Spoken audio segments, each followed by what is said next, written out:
And in modern terms, do I believe in God? Well, everybody, you say, oh yeah, I believe in God. Great.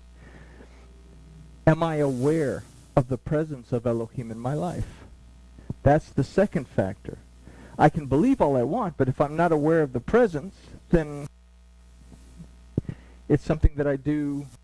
I'm on Saturday or Sunday or Wednesday or Tuesday, and I get my fill of this religion stuff, and then I go on.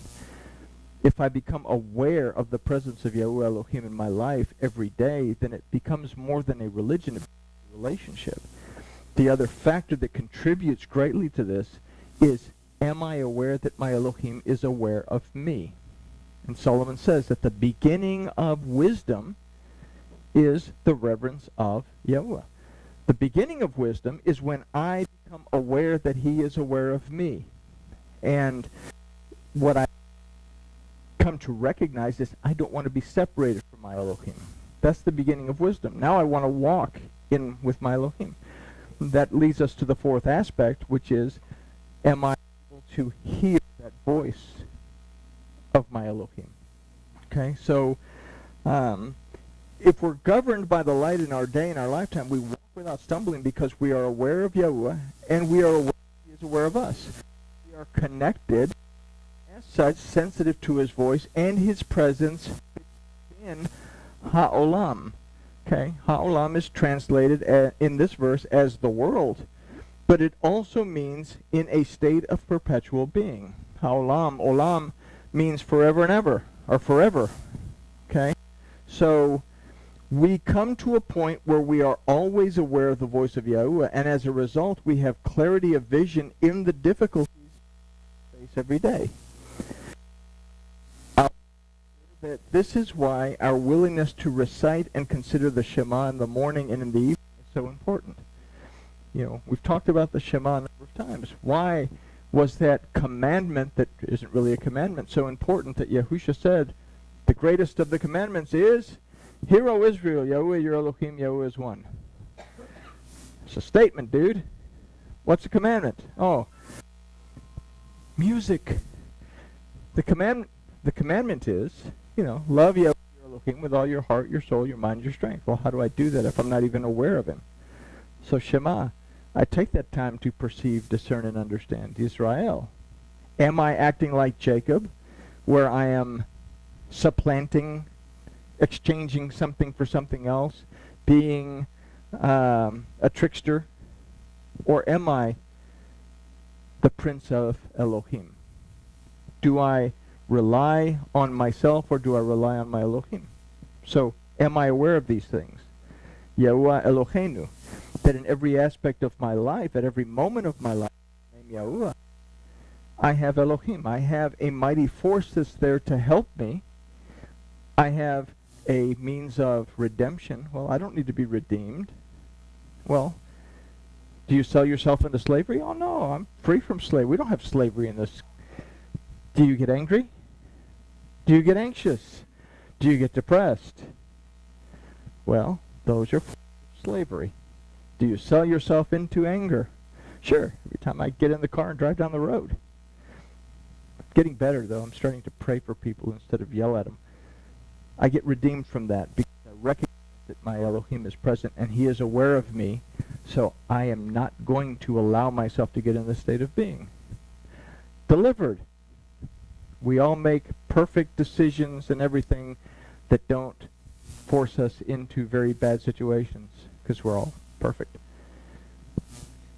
I sit down, I back up, I make the teshuva, I talk to the boss and say, oops. And I get that little voice that says, all right, all you have to do is not push the panic button, back up a few steps, and take a left turn. Okay? So I'm delivered. And then I'm restored. I'm restored back to a sane state of being. I get my rest. I have my healing. So that's in the Shema. Yahuwah Echad. Yahuwah is one. In every aspect of my being, am I in Echad? Am I in agreement? Echad, a numerical value of 13. 13th letter is the mem that represents the word. Am I in every aspect of my life, in every moment of my life, in agreement with his word?